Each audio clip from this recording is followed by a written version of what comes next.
Join me as I deconstruct vowel sounds, turning everyday words into a playful phonetic puzzle. I'm Dr. Emily Sherwood. For more information about literacy and language, please like and subscribe. So there's this idea out there that there's no pattern to English. English doesn't make sense. And that's not true. It is true that there are a lot of exceptions to rules in English, but there are rules. And the rules that you use for sound systems is called phonics. Now, if you have a child that's learning in the United States, either at a public school or now at most private schools, phonics is a really big deal. Some people say that phonics is the most important thing in reading. That's not true. There are actually 5 things that are important in reading, 5 pillars. You can watch another video. But it is true that phonics is one important part of reading. And again, if you're a parent, you're going to be expected to help your child with phonics. And it's something that a lot of parents don't know a lot about. Because back when I was in school, you were taught just how to memorize words and you were taught the alphabet, but you weren't taught a lot of phonics. And that's why phonics has become a big trend. Because it was something that was missing that was very important. Again, it is an important part of reading and it is foundational to reading. In other words, if you know phonics, it can really help you learn how to read and read more easily. So, phonics is our sound system in English. And there are 26 letters that represent sounds in English. Now, you put those letters together and they make different sounds. And I think that's when English starts getting confusing. So first I'm going to go through some basic terms. So there's the word grapheme. You might also hear it called a phonogram, and that's just a sound. So I know especially like some homeschool curriculums, they use the words grapheme. Or they might use the words phonogram. It's the same thing. And in the phonetic system, the most important and the most common sounds are what we call the vowels. And those are A, E, I, O, U. And sometimes Y sounds like a vowel. Sometimes it sounds like I or E. But every word in English has a vowel. It's not an English word if it doesn't have a vowel. And in English, knowledge of the vowels can help you to know the words, how the word sounds. Even if you don't know the word, if you've never said the word, the vowels can give you a clue, and it's more important in some ways than consonants, which are the other letters. But in English, knowledge of the vowels is key. It's really the most important thing when you're learning how to read phonetically. If you know the vowels, it's much easier for you to learn how to read. So in English, again, there's 5. A, E, I, O, U. Sometimes there's Y because it sounds like I or E. Now, if you have a child in school in the United States, there's a lot of terms that go along with vowels that are kind of confusing. So I'm going to go over that and give some examples. So short vowels are the easiest vowels. And if you have a child in school or you're teaching a child to read, this is what we start with because these are the most basic words. So the short vowels are they make a sound. So here are the sounds in English. So a, like apple at the beginning of apple.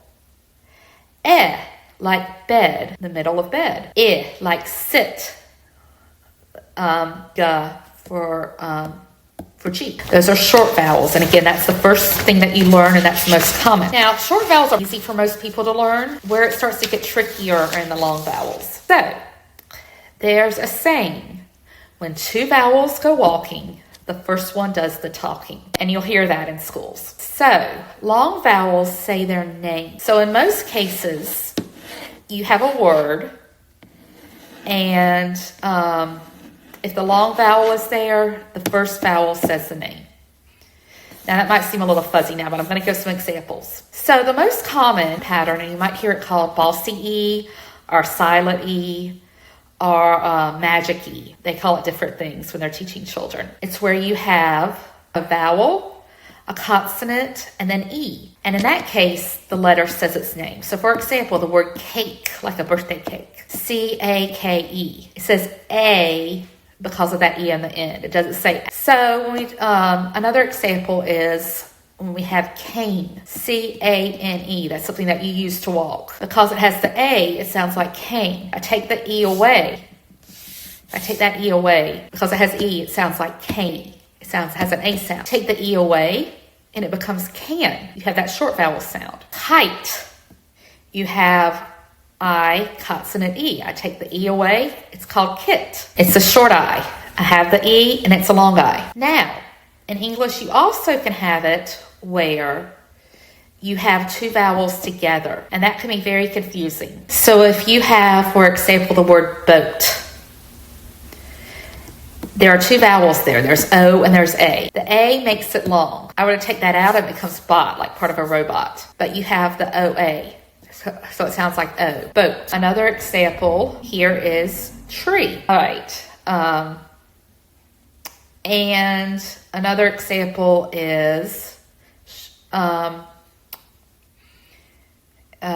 what's another example? We have the word soap. Soap is what you use to wash yourself. Because it has that OA, it's O. It has the R in it. And another thing that's a little bit tricky is when you have two O's together or you have a long O, it makes it sound like you. When you have two O's together or you have a long O, it makes it sound like you. So, for example, the word shoe, it's not show, it's shoe. And it sounds like it should be show because, again, there's two vowels. But when there's an O and another letter, it sounds like you. So you have the word shoe, S-H-O-E, shoe. Or you have a cow. What does a cow do? It goes moo, M-O-O. It's not mo, it's moo. So this is an exception to the pattern, and this makes it really hard for a lot of students to understand long O. And so what can you do to help your students with vowels? So there are things like word hunts. There's word stretching where you just say the words. You can just say the words together. And there's also something called minimal pairs, which are words that are similar. And I'm going to put an exercise down here for minimal pairs so that you can see that. For example, you have the words pin and you have the words pine. Pine is a type of tree and that's grown in the United States in the South. So you have pin, which is a short vowel, and then you have pine. Your student looks at the word and they find that the words are different, and that helps. So this has been a very, very quick overview. This is a subject that could go on forever, but it's a very quick overview of the vowels. And on the next video, I'm going to go over some of the more trickier consonant sounds.